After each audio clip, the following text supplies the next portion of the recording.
All right, we're beginning our new unit, Unit 4, and this is our first lecture on forces. If you prefer slides, those are available to you as well. So we're going to start off by reviewing what vector quantities are.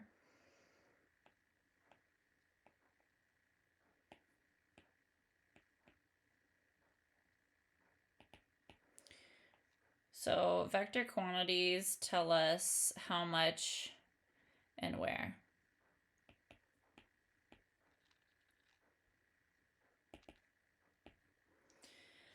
So far our vector quantities are displacement, velocity, acceleration, and then today we're going to add another one to the list, F for force. Okay. We also have to review what directions we define as positive or negative.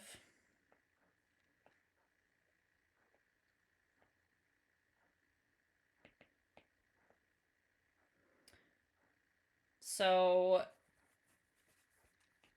we'll start off with positive.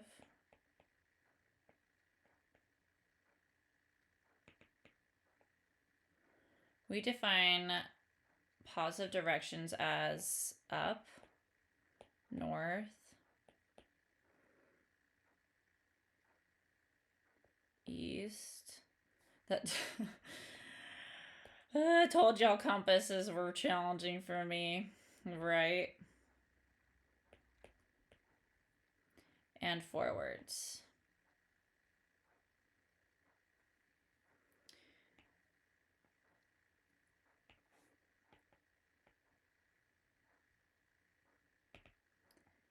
So negative, we say the negative direction is down,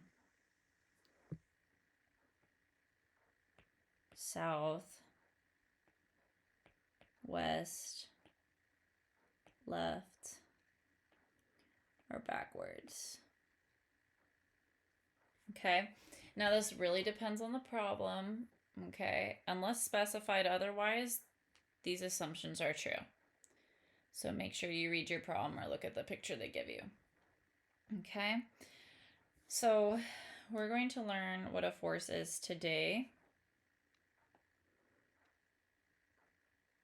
So a force is a push or a pull, and it is a vector quantity.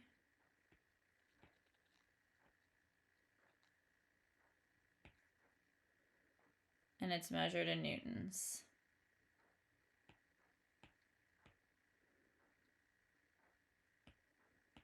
Which is represented with a capital N.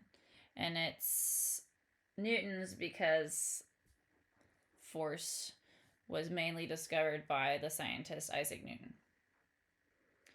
So when we're describing the force on an object, there are at least two objects involved. Okay, so whatever is applying the force is called the agent.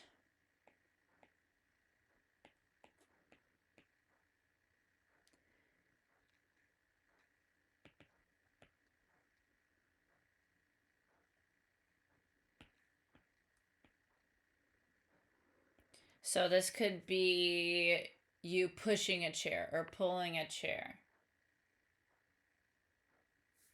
That's an example of you being an agent. So if you pull out your chair, you're the agent and the chair is the object.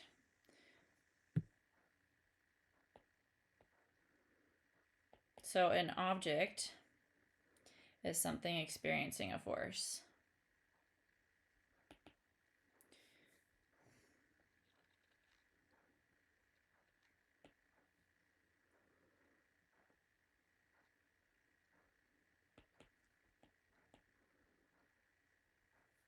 Okay, so we're going to look at an example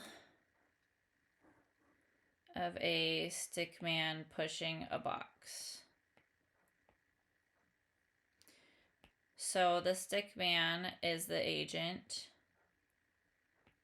because he is pushing the box, and the box is the object because it's experiencing the force. So this really briefly tells us what's going on. It's not enough information. So we're going to draw something called a force diagram.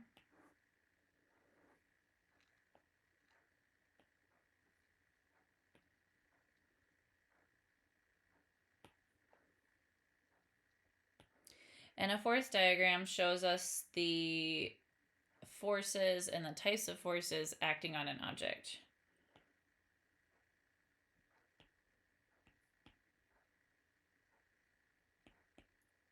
Oh, that looked really messy. So I'm putting the S in parentheses because you could just be looking at one force in particular.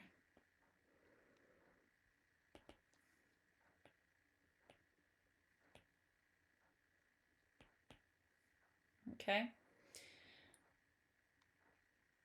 So on our force diagram, we're going to be drawing arrows to indicate the direction of the force and the magnitude of the force, but we're also going to label it with the type of force. When we label it with the type of force, we're going to draw a capital letter F.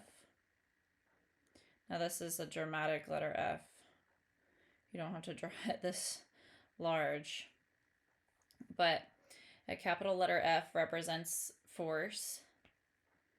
Then we're going to put a subscript that represents the type of force, and a subscript to that subscript is going to tell us the object that's experiencing this force and the agent applying that force. And I just realized I swapped the colors for those compared to what I did above, but whatever. It's fine. So I'm going to show you an example force diagram. And then, or no, we'll just draw this one together. That's easier. Okay. So the steps to drawing a force diagram. How to draw a force diagram.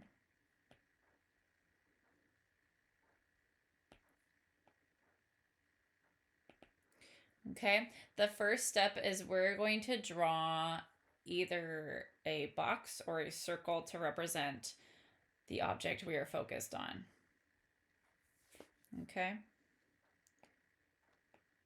Okay, thank you.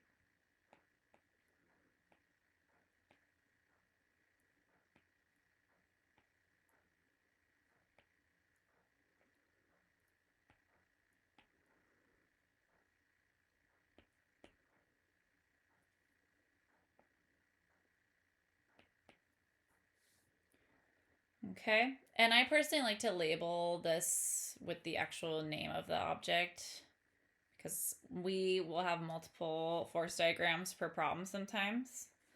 So our problem, let's see, I'll just put it here.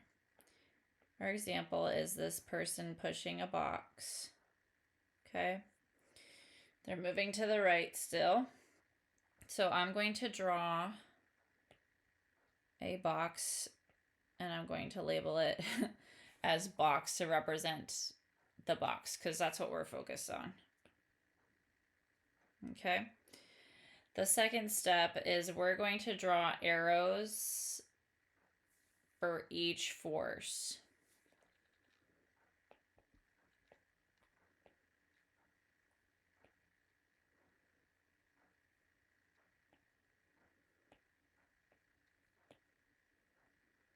Now you haven't learned about the different types of forces yet, so it might be a little confusing. That's okay. Come back to this part later if you want. So we have 4 forces acting on this box. I'm just going to redraw it down here, I suppose.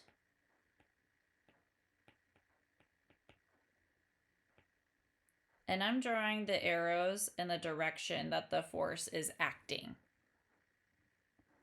Okay. And you can add that. Do you want to add that? Sure. Okay. Can I write? I never know. Make sure we know our theirs, people. and the direction they are applied. Okay. So you can do this one force at a time. I like to do this one force at a time, but since you don't know what the different types of forces are, we're just going to do them all at the same time to start out. So the next step is we are going to label the arrows with the type of force.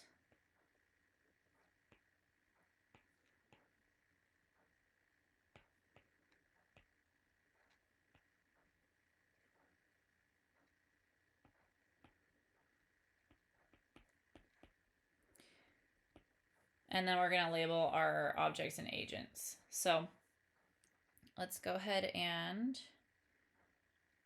redraw this. Okay. So for this stick man pushing this box, okay, our downward force is gravity. Gravity is labeled as Fg, and we'll go over this later. And gravity is applied on the box by the earth. The person is pushing on the box to the right, so that is Fa for applied force, and that is applied onto the box by the stick man. I'll zoom in a little bit more. When something is sitting on another object, so the box is on the floor, it experiences something called normal force, or Fn. So that is applied on the box by the floor. Now, since it's moving to the right, it's experiencing friction to the left. So I'm going to label that as FF for force of friction or frictional force. And that's applied on the box by the floor as well. Okay. The last step we're going to do is we're going to add tick marks for any forces that are equal. Oh, that's not the same.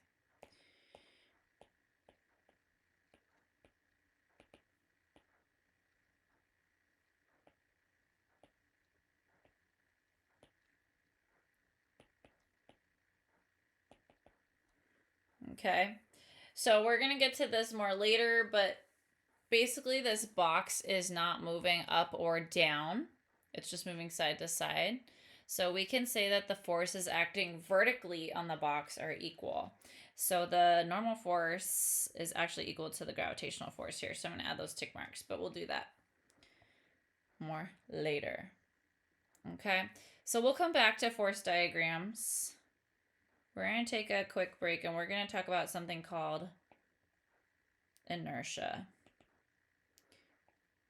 If you're looking at the slides, you got to watch a fun video from Bill Nye, because in the intro it says inertia is a property of matter, which is true. So inertia is kind of hard to understand because a lot of students want to say it is a force. It is not. It can explain the behavior of objects and how forces can influence their behavior. Okay, but inertia is an object's resistance to change in motion.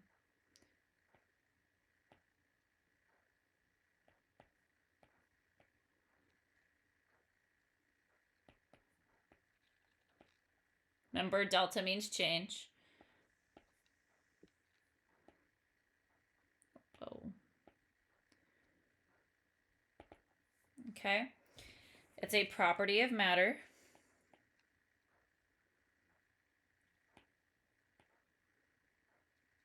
So it's just something that objects have. Objects that have matter have. It is not a force. We're going to really emphasize this.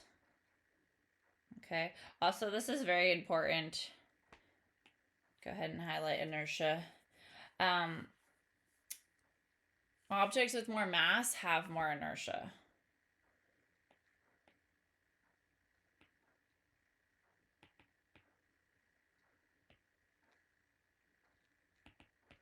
Okay. So we're going to think about a pebble and a boulder. Okay. Or let's make it easier. Let's think about you versus a car. Okay. So if we think about you, okay, you have some mass. And then if we look at a car, which I can't draw super well, okay, which object has more mass? The car. So that means the car has more inertia. If you tried to move the car, it is very difficult. Now, if you get hit by a car can move you very easily because you have less mass and you have less inertia. Okay? So when you have less mass, that means you have less inertia. That means you are easier to move. Okay? Objects with more mass have more inertia and they're harder to move. They are more resistant to change and motion. Okay. So that is what inertia is. We're going to experience what inertia is during a really fun lab 2 classes from now. So we're going to talk about Isaac Newton's first law of motion. So Isaac Newton was a really important scientist that came up with these 3 laws that we're going to study of motion. And you're going to learn about those 3 laws later. We're just going to touch on the first one right now.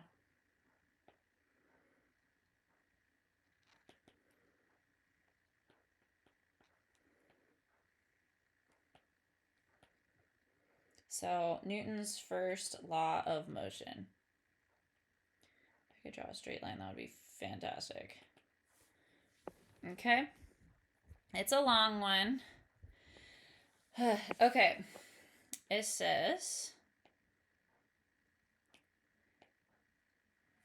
an object at rest will remain at rest, and an object in motion will remain in motion unless an unbalanced force acts on it.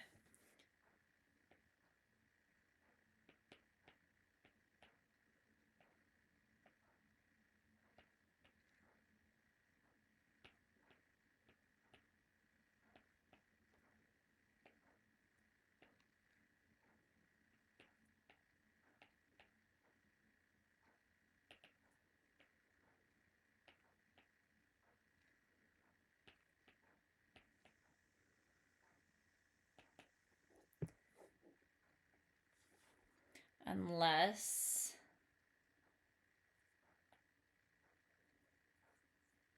an unbalanced force acts upon it or acts on it. Okay. So this involves the concept of inertia. Okay. So an object at rest will remain at rest. Or an object in motion will remain in motion. I want to remind you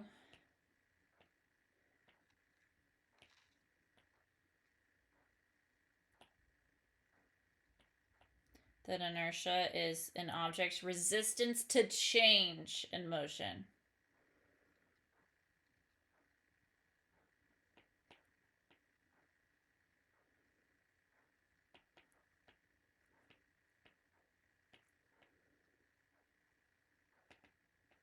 So Newton's first law involves the concept of inertia.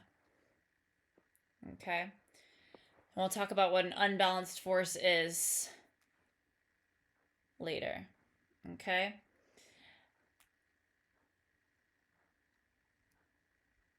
But when we think about Newton's first law, a really easy way to start is if we think about a soccer ball.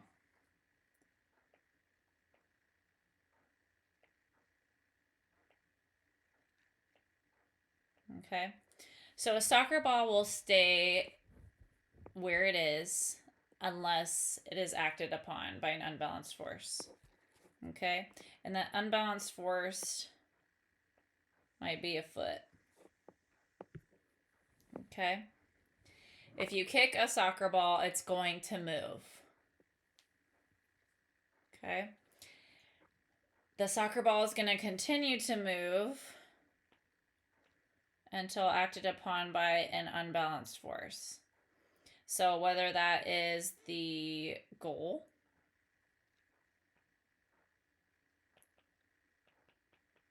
whether that's another person's foot, whether it's a wall, that is applying an unbalanced force onto the ball. Okay? So we're going to learn about the many different types of forces.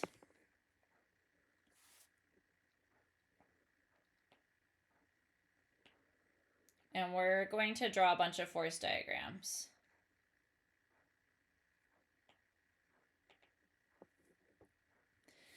So the first type of force we're going to mention is gravitational force, or FG.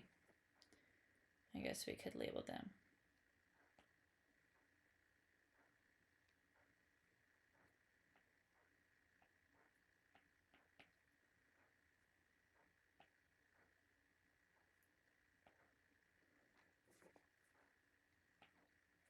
You don't need parentheses. FG. Okay. So gravitational force is the force that the Earth pulls an object to its core. Okay, any object that has mass.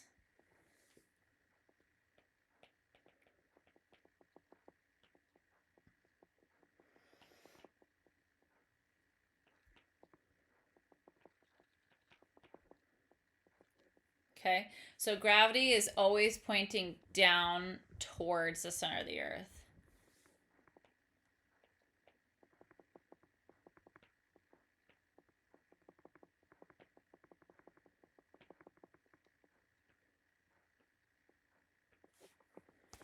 So before we get to an example, another word for gravitational force is weight.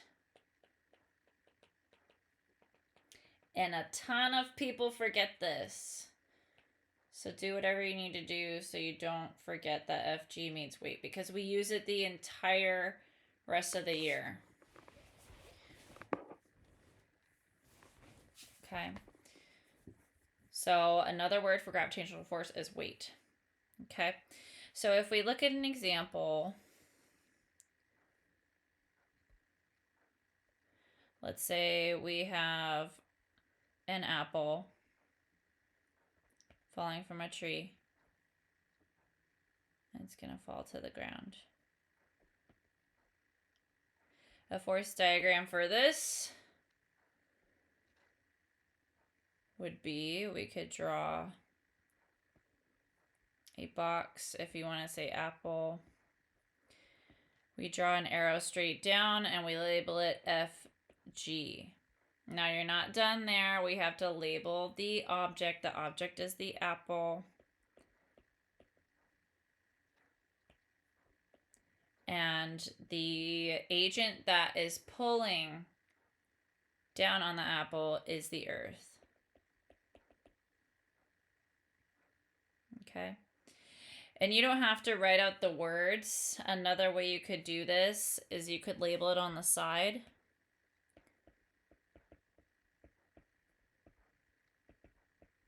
A for apple. And then agent or agents.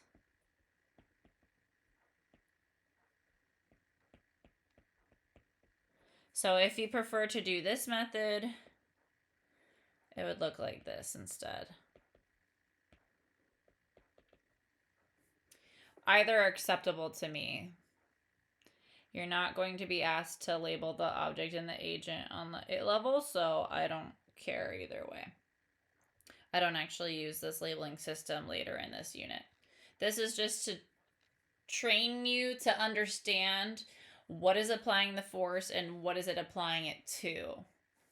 Or what is it applied to? So that is force of gravity.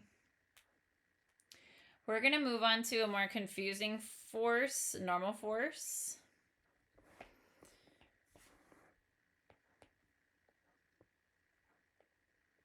So normal force is a force that is between any objects that are touching each other. And this is very broad, so we mean the floor most of the time. And that's going to be Fn. Okay.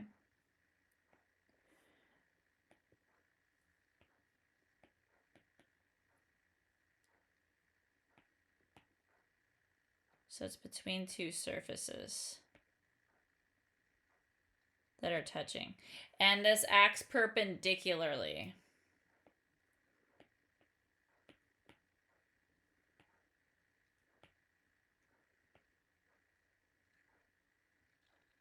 Does it have two L's? No, it doesn't. That is really unfortunate. All right. We can spell. Let's go. So an example could be normal force is applied to you by the floor when you're standing on the floor. Okay.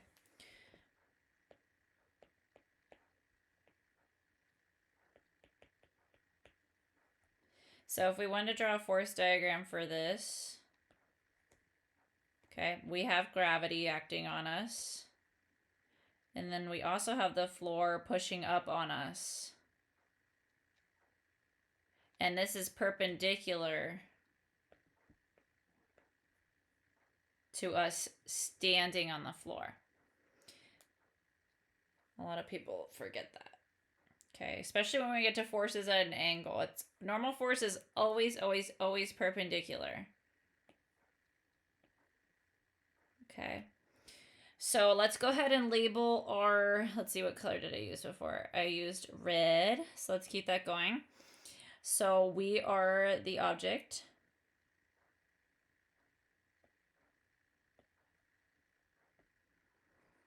And gravity is applied to me by the earth. And normal force is applied to me by the floor. You could also use M for me, F for the floor.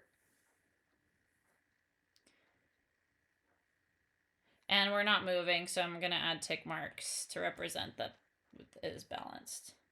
If we want, you can write me. That is normal force. So let's go ahead and move on to buoyant force.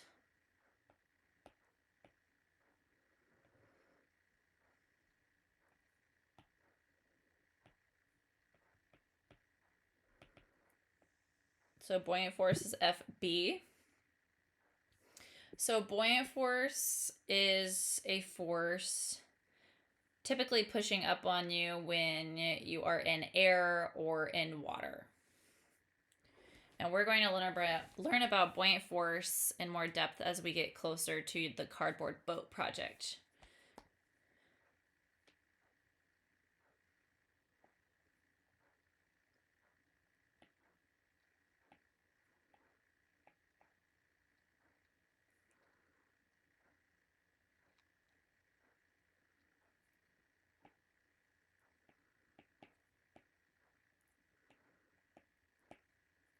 Okay, I literally did not want that to go over here. Thank you.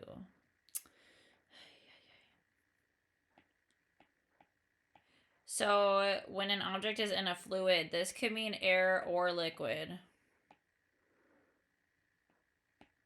Physics just likes to call air fluid. Just how it is. So an example of this is your cardboard boat. Okay, it's on some water. So if we draw a force diagram for this, okay, so this is for our boat. We have gravity pulling down on the boat. and we have buoyant force pushing up on the boat. Okay. We're going to say that the boat is not moving up or down, so we can say they're equal. And let's label our object. Our object is the boat. So gravitational force is applied to the boat by the earth.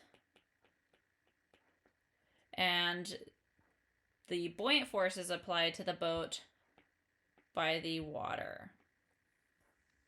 You could say by the pool, by the ocean, by the lake. If you want to be more specific, it doesn't matter. And that is buoyant force. Friction force is a little bit more complicated. We're going to learn how to calculate friction force in Unit 5. What forces are we on? We're on number 4.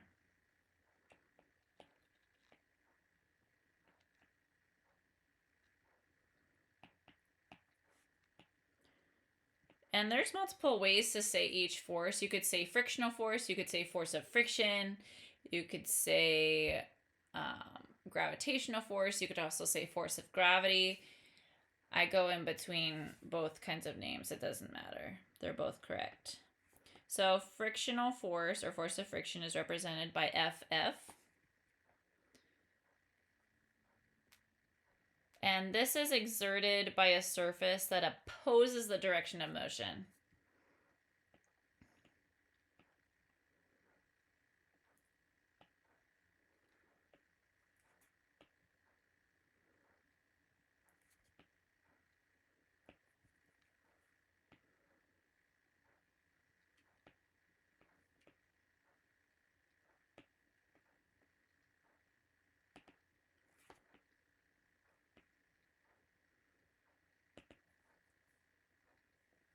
Okay, and I do want to say that my notes are more condensed than those on the slides. It's still covering the same material, but in less words. Okay, the most important thing about frictional force is that it's always opposing the direction of motion. It always opposes the direction of the motion. So let's say you are skateboarding to school.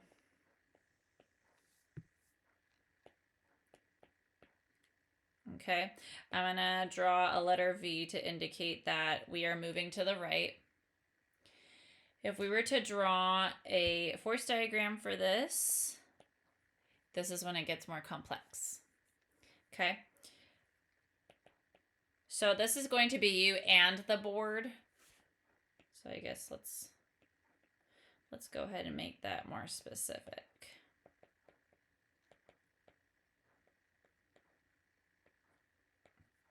Okay. So we have gravity pulling down.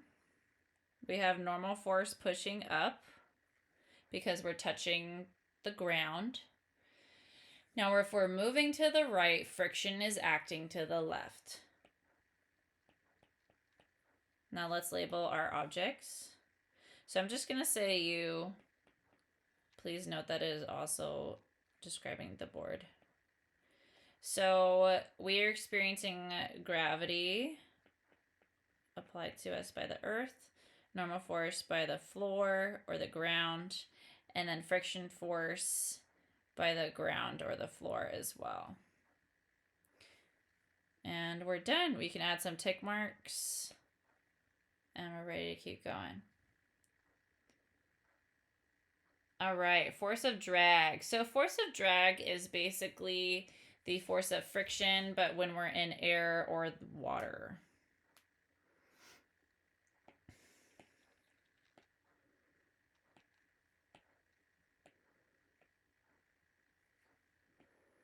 So the force of drag is FD. So this is similar to friction, but this is specifically in air or in water. We like to ignore this one a lot.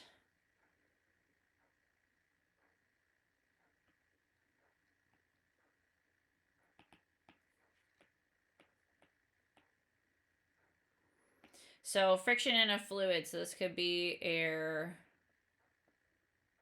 or water. Okay. And also opposes the motion. Or the direction of the motion.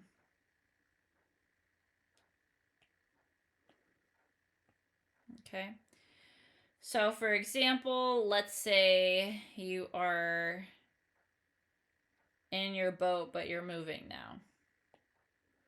Let's say the boat previously was at rest. We can add that if we want.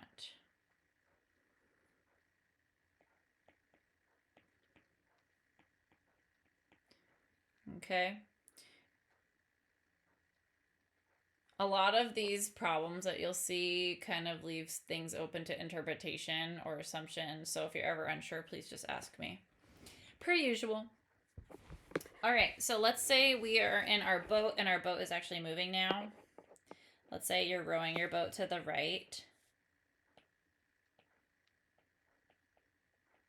We still have gravity pulling down on us.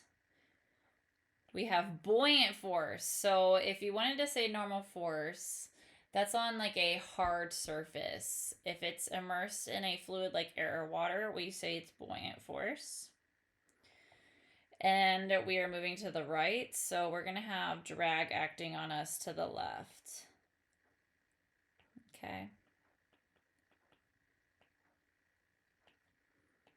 So you can write the word boat, or you can write the letter B, it doesn't matter. Gravity is acting on us by the earth. Buoyant force is acting on us by the water. And drag is also acting on us by the water. So if you want to use the letters like B and W, that would save you some space. Again, it doesn't matter as long as you understand what's happening. So that is drag force. The next force we're going to learn about is tension force. Is that 5? Yeah.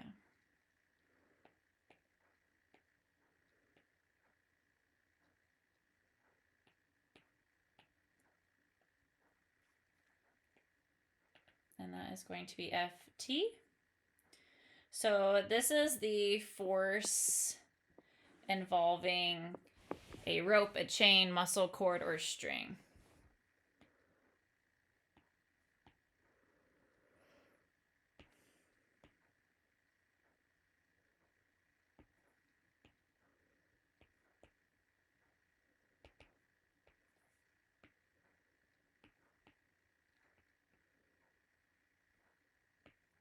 What am I missing?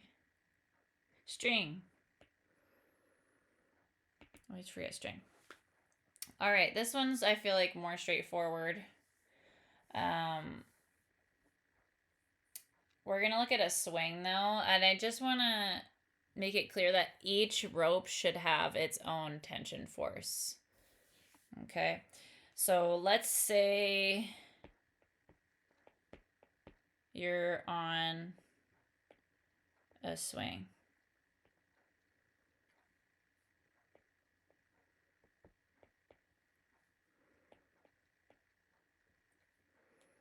Okay, so you have 2 ropes or 2 chains, whatever you want to say that the swing is made of.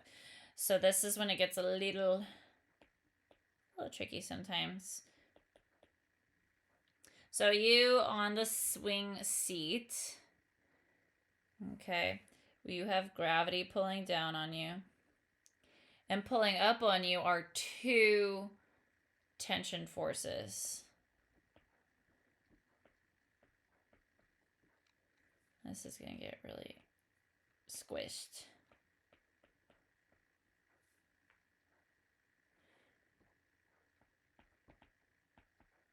So I'm just going to add a little note to the side that L means left. Whoa, that's an F. There we go. L means the left rope. Right means the right rope. Okay. And I am going to use letters this time because I have absolutely no space. I'm going to say Y. Oh.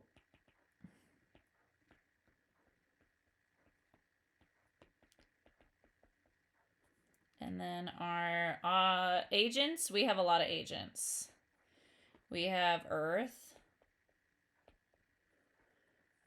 We have the right rope and the left rope. So I guess we could put those in here. I don't know why I didn't put them down there before. Oh well. Okay. So let's go ahead and do it. I'm going to write Y. And then gravity is from the earth. You're going to get all these weird sayings with these letters, but that's fine. That's also another reason why I don't use the letters. The right rope and the left rope. And you're done. Now, if you are not moving, if you're at rest, we can add tick marks. Okay. And what this is actually saying, it's not saying that the tensions in each rope are equal to the force and gravity. It's saying that if we add them together, and this is jumping a little ahead, we'll learn about this more when we learn about net force. But this means if we added the actual values of the tension force per each rope together, they would be the same magnitude as the force of gravity. So the tick marks can be a little misleading. Okay. All right. Elastic force.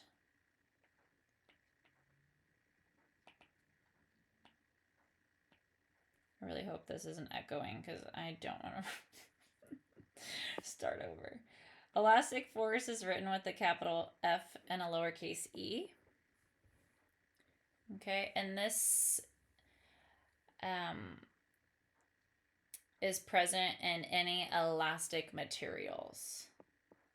Okay, so this is in any elastic materials.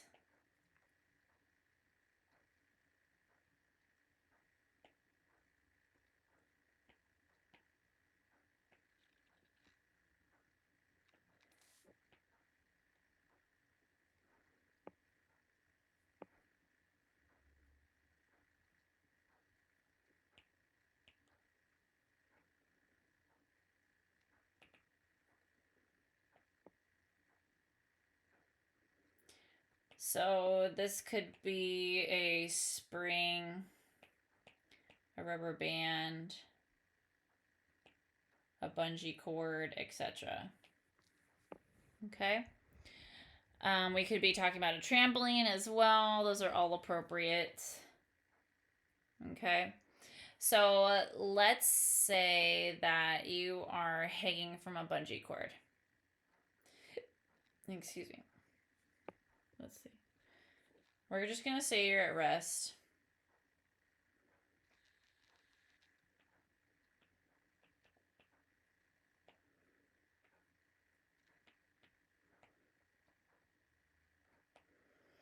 Would you ever do this, or have you ever done this? Let me know. I would never. I'm terrified of heights. I just feel like so many things could go wrong here. We're going to say you're at rest. You're just hanging upside down from it, waiting for them to unclip you or whatever they do.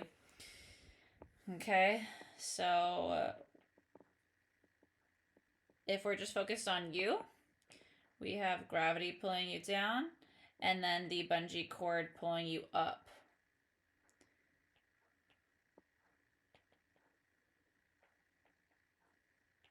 Gravity's pulling you down, and the bungee cord is pulling you up.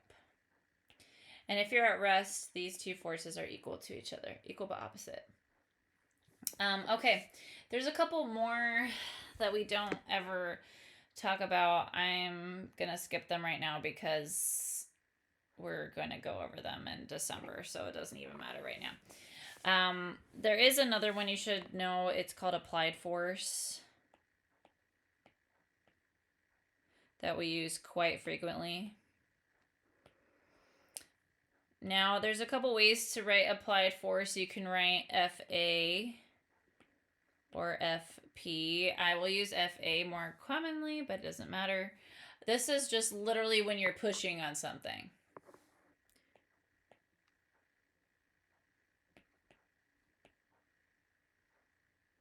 So if you think back to the man pushing on the box, the force he's applying to the box is literally just called applied force.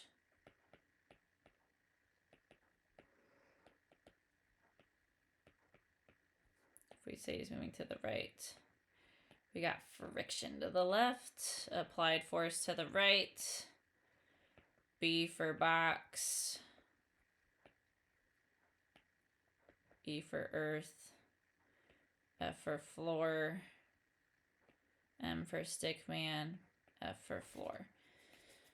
So our object is the box. And we got a lot of agents. We got the earth. Wow, that was messy. We got M for the stickman. We have F for the floor. Fantastic. Okay. The last thing we're going to cover before we go over some examples is balanced versus unbalanced forces. So I think we're just going to make a table for this.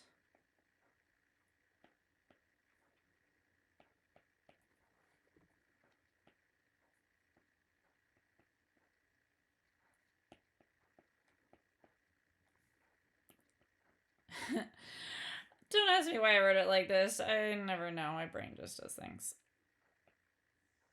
Okay.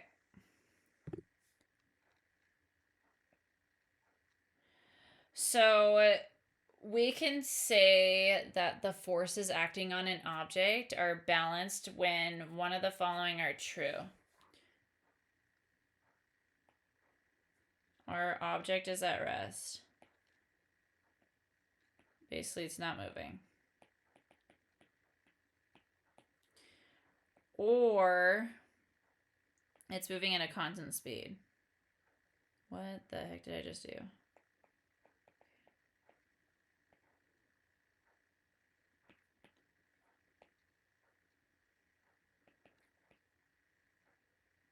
So that means acceleration equals 0. Okay. Unbalanced forces occur when our object is accelerating.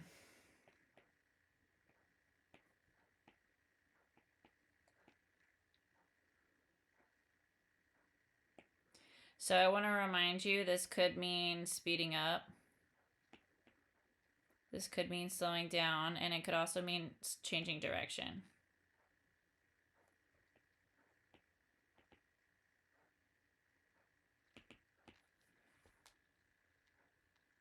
Okay, when forces are balanced, they are equal but opposite.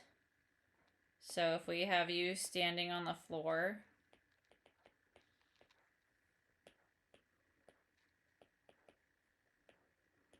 we have force of gravity and normal force. They are equal.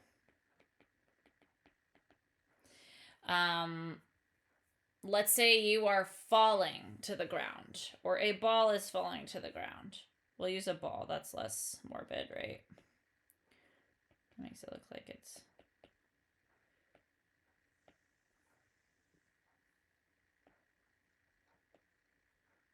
Okay. So we will have air resistance, or FD, for drag. And just like vectors, we're going to draw them longer to represent a larger value. So when something is falling, it's accelerating due to gravity. So the force of gravity is acting stronger on the object than the force of drag, which is why it is falling. So I hope you notice that the vectors aren't equal here. So it is unbalanced. And this is just proving Newton's first law. Okay. All right. So I'm going to go over really quickly I can't do all of the example problems because my computer's going to blow up. We can do one example. Wow. Okay, example 1 has a book at rest.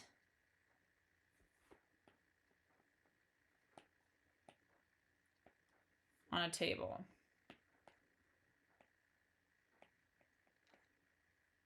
So if I had to draw a force diagram for the book, gravity is pulling it down. Normal force is pushing up because it's touching the table. And no forces are acting on it on the side. Now it's at rest, so the forces are balanced. Normal force is being applied to the book by the table. And gravity is being applied to the book by the earth.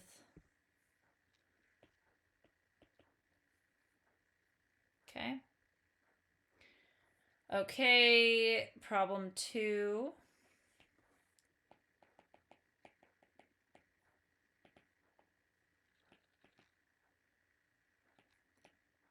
We have an egg that's falling.